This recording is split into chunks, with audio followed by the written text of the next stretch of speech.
Hi everyone, this is Kavita with the Enlightened Heart, and I want to continue what I was talking about last time, which was why is this video conferencing, shelter in place, all these restrictions that we have, why are they so tiring and exhausting?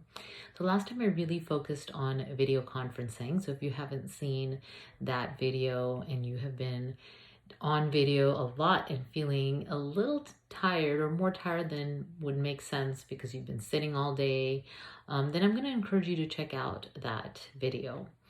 And in addition, today I want to talk about I will talk a little bit about how video is tiring and why it's tiring and some other reasons that this, besides just the stress of not knowing, is more tiring. So I want to start about talking about eye contact.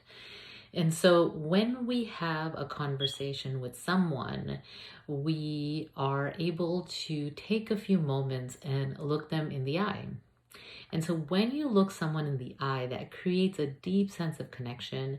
You are able to know and feel if you can trust them. You're able to see them as a human being and just create the sense of connection that without eye contact would not be possible. Okay. And so with a video, it's very difficult to have eye contact because although you may be looking at the camera and the other people may be looking at the camera, you're not directly looking into anyone's eyes. And if you are, it's much more difficult. So when you don't have this deep eye contact and you don't feel seen, that is tiring. It just is. It feels like you're just showing up and you're just another person. And, this may be different when you have one-on-one video conversations. I know I run a lot of my sessions like this and I really look at the person and I take them in and I'm paying attention to their facial expressions. And so that is easier than doing that with a group, right? And so it can be done, it's just much difficult. You just can't have it's very difficult to have the direct eye contact, okay? So that's part of the reason that it's tiring. And the other thing is when we have a conversation with someone, through their facial expressions, their body language, and other aspects of their speech and tone, we predict what they're going to say, predict how they feel about what we're saying. We make predictions all the time subconsciously, and that is more difficult when the person is not in front of you, right? And especially when you're only seeing part of them and it's not three-dimensional, right? So that is another reason. And also the delay. So in video and video conferencing, sometimes there's a delay in a person's expression, right? Because of just the nature of that technology.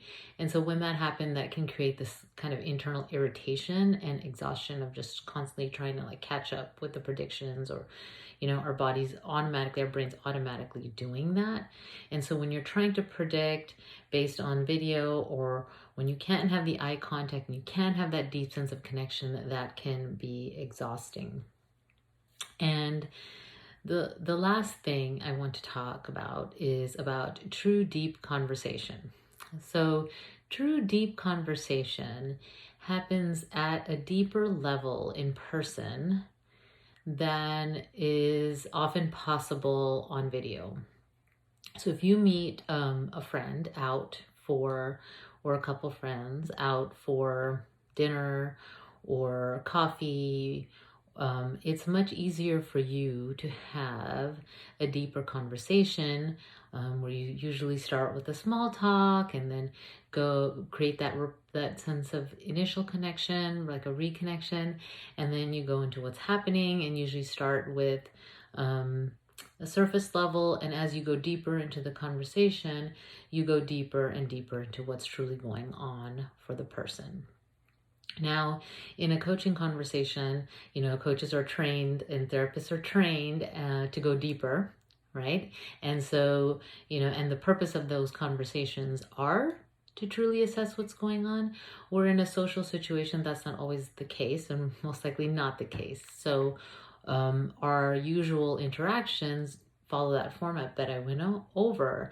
And so you're often not able to have those deeper connections and those deeper conversations in a virtual format.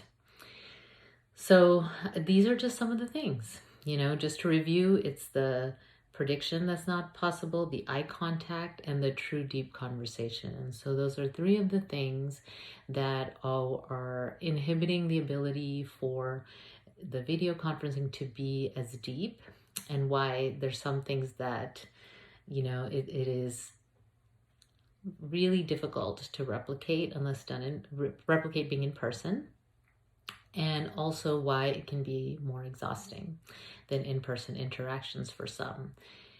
So I hope this is helpful and helps you understand what's going on and the changes that we've all had to experience.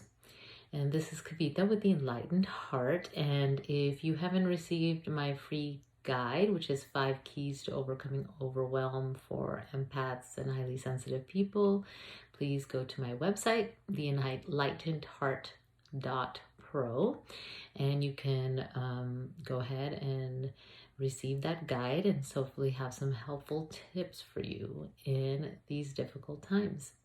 This is Kavita. Take care. Until next time.